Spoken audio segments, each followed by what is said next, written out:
días, buenas tardes, buenas noches. Hoy día vamos a hablar con respecto a una revista que leímos, de la revista Olmasein, que habla sobre la adquisición lingüística, hace un contraste entre el modelo chomskiano y el modelo de... Bueno, para comenzar, me gustaría que este debate lo guiáramos a una conversación un poco más natural. Y para poder entender o introducir el tema, me gustaría hacerte una pregunta muy básica. ¿Quién nos enseñó a hablar? ¿Mi mamá? Sí, tu mamá se sentó contigo, te enseñó las oraciones, los verbos, el predicado, el sustantivo, etc. Ya, hija, hoy aprendemos sujeto, mañana predicado. Ya, o sea, no, así, no. Bueno, y justamente eso es lo interesante, porque al final aprendimos a hablar sin que alguien nos explicara formalmente cómo se hace. Entonces igual ahí va la pregunta de cómo adquirimos nosotros una lengua. Sí, esa pregunta la aborda Arantxa Irizar al comparar dos propuestas que, aunque son muy distintas, intentan explicar este fenómeno, que es la adquisición del lenguaje. Claro, pues, o sea, ya, partamos por Chomsky, que es de quien se habla primeramente.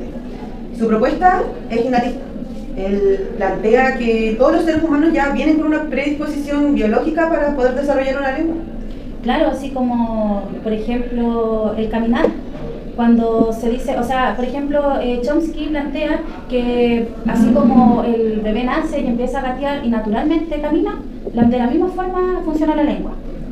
Y aquí aparece uno de los conceptos, yo siento, más importantes, que es la gramática universal. Claro, pues, o sea, que no significa que nosotros nazcamos sabiendo español, inglés o en el caso de Temuco, mapudungun, ¿cachai? Sino que, bueno, según el artículo sería como una especie de base inicial que nos va a permitir a nosotros poder como construir la gramática de una lengua, a la que uno se expone. Sí, relacionado con eso también aparece el dispositivo de adquisición del lenguaje, que se le denomina como LAR. Por eso Chomsky considera que el niño no es tampoco una como tabula rasa que ocupa él, sino simplemente copia lo que escucha. Claro, o sea, de hecho, Irizar explica que el niño recibe como un input que puede ser incompleto, puede ser realmente confuso y puede tener miles de errores. Y aún así logra construir un sistema lingüístico complejo en muy corto tiempo. Claro, y para Chomsky es algo que ocurre principalmente dentro del humano, en la mente. Irizar llama esto como, creo que era una perspectiva de intraorganismo, sí. Ah, ya, pero aquí lo que yo quiero discutir un poquito es Chomsky, o sea... Ya sabía. Es que, ¿por qué está bien? El niño tiene una capacidad biológica, pero ¿qué pasa con todo lo que ocurre mientras el niño aprende? O sea, con la mamá que le habla, con las cosas, las personas que le responden, los gestos, la cultura... Claro, pues ahí es cuando entra Holiday, ¿cierto? Porque él propone como todo esto como una mirada más sociolingüística. Para él, por ejemplo, aprender una lengua no es solamente adquirir como estructuras o cosas así, también significa aprender a construir significados dentro de una sociedad. Por eso habla del lenguaje como semiótica social. Y aquí es donde me gusta mucho, por ejemplo, un ejemplo súper simple. Cuando un bebé apunta un vaso y dice agua, ¿la mamá le pasa el vaso? Sí, totalmente. Ahí porque no está solamente aprendiendo la palabra, sino que también aprendió que puede ser un recurso lingüístico, que puede ser un sonido, para conseguir algo dentro de una situación o de un contexto. Y eso igual se relaciona a otro concepto de Holiday, que es el potencial del significado, si no me equivoco, ya que no se trata solamente de lo que el hablante sabe, sino de lo que puede hacer lingüísticamente, de lo que puede significar. Sí, por eso también en el artículo se señala que el niño es como un participante activo en todo lo que es la adquisición del lenguaje, ya que desde que es pequeño interactúa con otras personas y a medida de estas interacciones van construyendo significados y así se va apropiando el niño de un lenguaje. Claro, y aquí aparece por ejemplo uno de los mayores ejemplos que vendría siendo para nosotros los chilenos el yapo. Totalmente, pero a ver, ¿por qué? A ver. Porque lo podemos llevar a muchas cosas, o sea, el yapo no siempre significa yapo, o sea, lo podemos ocupar en distintos contextos. Exacto, en distintos contextos, o sea, yapo puede significar yapo, apúrate, así como también puede significar yapo de sí, como estoy de acuerdo con lo que estás diciendo, aunque puede ser un yapo de para, deja de molestarme, o yapo, como amenazando a una persona también. Sí, tiene razón, tiene toda la razón, puede ser un reclamo, una amenaza, y lo loco es que la palabra sigue siendo la misma, solo que usada en distintos contextos. Claro, pues al final lo que cambia es la situación en la que la persona se encuentra, ¿no? Cómo habla con estas personas, si es un contexto más privado, es un contexto un poco más, por así decirlo, social, pero formal. Claro, sí. Igual aquí yo creo que comienza lo interesante del texto, porque aquí igual te está planteando dos visiones completamente diferentes, pero que a la vez están unidas. Entonces no es simplemente decir quizás Chomsky tiene razón y Halliday está equivocado, o al revés. Claro, porque Irizar también muestra que los dos aportes son importantes, pero también parten de preguntas muy diferentes. Sí, o sea, ya, así como diciéndolo básicamente, Chomsky se preocupa principalmente por explicar cómo el niño puede construir y manejar un sistema lingüístico desde una capacidad biológica, más que o sea, es como lo que siempre él decía, innato, o sea, como que todo viene naturalmente, no se requieren grandes procesos para llegar a hablar. Claro, pero en contraste de eso, Halliday también se pregunta más por cómo el niño desarrolla este lenguaje dentro de la interacción social y para qué igual utiliza los significados que está construyendo.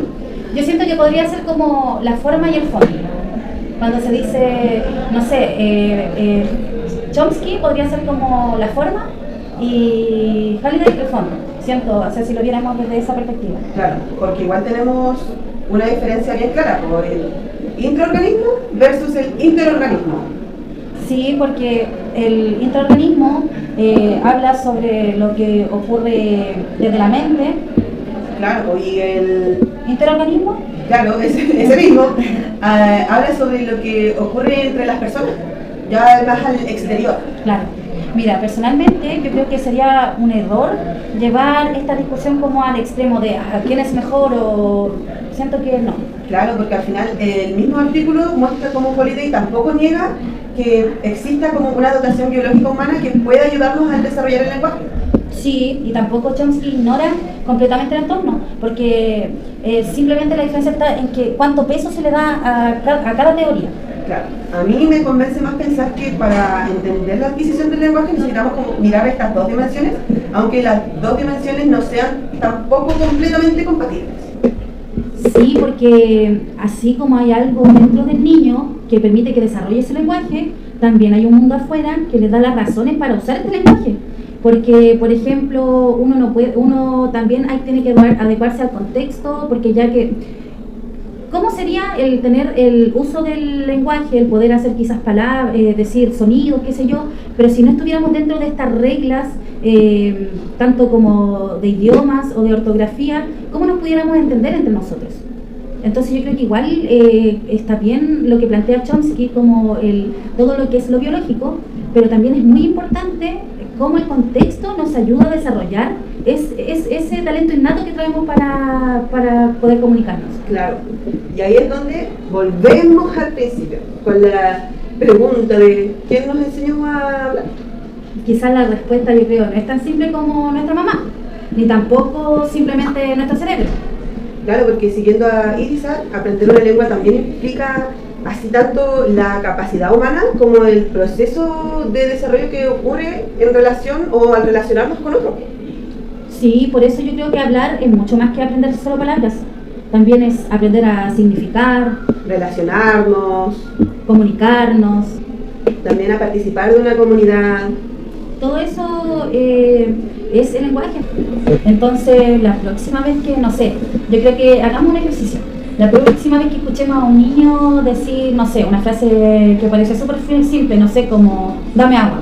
Hay que pensar que hay mucho más que dos palabras, dame agua, sino que hay biología, hay interacción, hay significado. Hay también una persona aprendiendo literalmente a formar parte del mundo a través del lenguaje. Y créeme que eso es bastante más interesante que aprenderse una definición de memoria. Claramente. Entonces con esto ya estamos como concluyendo, ¿cierto?, el cierre de este podcast que nos ha llevado por varias teorías y varios modelos de la adquisición de la lingüística, toda una discusión, pero que lamentablemente no podemos hacer durar más. Así que nos escuchamos en el próximo episodio.